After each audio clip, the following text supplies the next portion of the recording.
ಪ್ರಿಯ ನಿರೀಕ್ಷಕರೇ, ನಮಸ್ಕಾರ. ಬೀರ್ಬಲ್ನ ವಿಶೇಷ ಕಾರ್ಯಕ್ರಮಕ್ಕೆ ತಮ್ಮೆಲ್ಲರಿಗೂ ಆತ್ಮೀಯವಾದ ಸ್ವಾಗತ. ಶಹಬಾಷ್, CM ಸಿದ್ದರಾಮಯ್ಯವರೇ ಶಹಬಾಷ್. ಅಂತೂ ಇವತ್ತು ಈ ರಾಜ್ಯದ ಜನತೆ ನಿಮ್ಮನ್ನು CM ಮಾಡಿದ್ದಕ್ಕೂ ಸಾರ್ಥಕ ಆಗಿಬಿಡ್ತು. ಪರಮೇಶ್ವರ್ ಅವರೇ, ಎಲ್ಲಿಂದ ಬಂತು ನಿಮಗೆ ಈ ಮಟ್ಟಿಗೆ ಧೈರ್ಯ? ಮೀಟ್ರು ಬೇಕು ಬಿಡಿ ಇಂಥ ನಿರ್ಧಾರ ತೆಗೆದುಕೊಳ್ಳೋಕೆ. ಮೀಟರ್ ಬೇಕು, ಮೀಟರ್ 11 ದಿನ ಕಳೆದೋಯ್ತು. ಒಂದು ಗುಂಪು ಪೊಲೀಸರ ಮೇಲೆ ಕಲ್ಲು ತೂರಿ ದಾಂಧಲೆಯನ್ನು ನಡೆಸಿ 11 ದಿನಗಳೇ ಕಳೆದು ಹೋಗಿತ್ತು. ಇದುವರೆಗೂ ಆ ಇಡೀ ಗಲಭೆಯ ಹಿಂದಿದ್ದಂತಹ ಮೌಲ್ವಿಯನ್ನ ಅರೆಸ್ಟ್ ಮಾಡೋ ತಾಕತ್ತು ಯಾರಿಗೂ ಇರಲಿಲ್ಲ. ಆತ ಎಲ್ಲಿದ್ದಾನೆ ಅನ್ನೋದನ್ನು ಪಾಪ ನಮ್ಮ ಗೃಹ ಇಲಾಖೆಗೆ ಕಂಡು ಹಿಡಿಯೋಕೆ ಆಗಿರಲಿಲ್ಲ. ಪೊಲೀಸರ ಜೊತೆಯೇ ಐಸ್ ಪೈಸಾಡ್ತಿದ್ದ.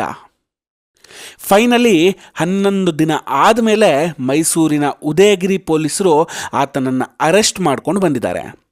14 ದಿನಗಳ ಕಾಲ ನ್ಯಾಯಾಂಗ ಬಂಧನ ಕೂಡ ವಿಧಿಸಲಾಗಿದೆ. ಅವತ್ತು ಸುರೇಶ್ ಅನ್ನೋ ವ್ಯಕ್ತಿ ಉತ್ತರ ಪ್ರದೇಶದ ಅಖಿಲೇಶ್ ಯಾದವ್ ಹಾಗೂ ರಾಹುಲ್ ಗಾಂಧಿಯ ಫೋಟೋವನ್ನು ವ್ಯಂಗ್ಯವಾಗಿ ಎಡಿಟ್ ಮಾಡಿದ್ದ. ಅದಕ್ಕೆ ಈ ಮೌಲ್ವಿ ಮುಫ್ತಿ ಮುಸ್ತಾಕ್ ತನ್ನ ಬಾಂಧವರನ್ನೆಲ್ಲ ಒಗ್ಗೂಡಿಸಿ, ನೋಡಿ ನಮ್ಮ ಮಾಲೀಕರ ಬಗ್ಗೆ ಹೀಗೆಲ್ಲ ಎಡಿಟ್ ಮಾಡಿ ಹಾಕಿದ್ದಾರೆ, ಈತನನ್ನು ಸುಮ್ಮನೆ ಬಿಡಬಾರ್ದು, ಧರ್ಮ ರಕ್ಷಣೆಗೆ ನಮ್ಮ ಬದ್ಧತೆ ನಿನ್ನೆಯೂ ಇತ್ತು, ಇವತ್ತೂ ಇದೆ, ಎಲ್ಲರೂ ಘೋಷಣೆ ಕೂಗಿ ನಾವು ಪ್ರಾಣ ಬೇಕಾದರೂ ಕೊಡ್ತೇವೆ ಅಂತ ಸದಾ ಮುಸ್ಲಿಮರನ್ನು ಗುರಿ ಮಾಡಲಾಗ್ತಿದೆ. ಸುರೇಶ್ ಹೆಸರಿನ ನಾಯಿ, ಸುರೇಶ್ ಹೆಸರಿನ ಹರಾಮಿ ನನ್ನ ಮಾಲೀಕನ ಬಗ್ಗೆ ಕೆಟ್ಟದಾಗಿ ಪೋಸ್ಟ್ ಮಾಡಿದ್ದಾನೆ, ಆತನನ್ನು ಕೂಡಲೇ ಬಂಧಿಸಿ ಆತನನ್ನು ನೇಣಿಗೆ ಹಾಕಬೇಕು, ಮರಣದಂಡನೆ ವಿಧಿಸಬೇಕು. ನಿಮ್ಮ ಇಚ್ಛೆ ಏನು? ಆತನಿಗೆ ಮರಣದಂಡನೆ ಆಗಬೇಕಲ್ವೇ?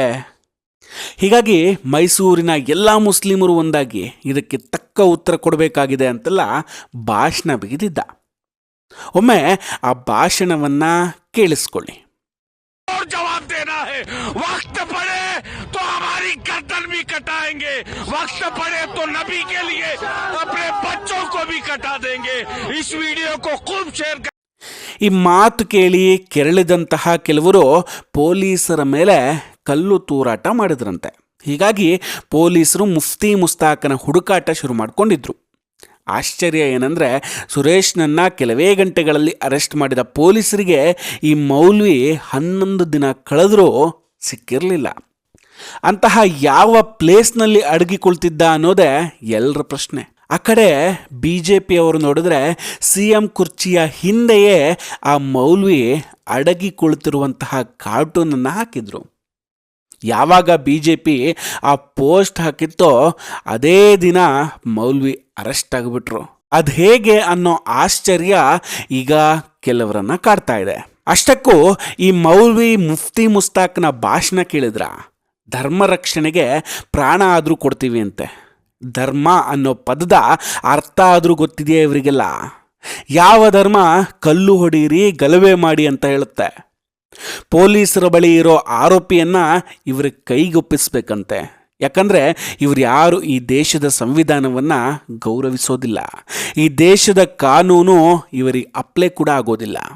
ಏನೇ ಮಾಡಿದರೂ ರಕ್ಷಣೆಗೆ ಒಬ್ಬರಿದ್ದಾರೆ ಅನ್ನೋ ಧೈರ್ಯ ಅಷ್ಟೆ.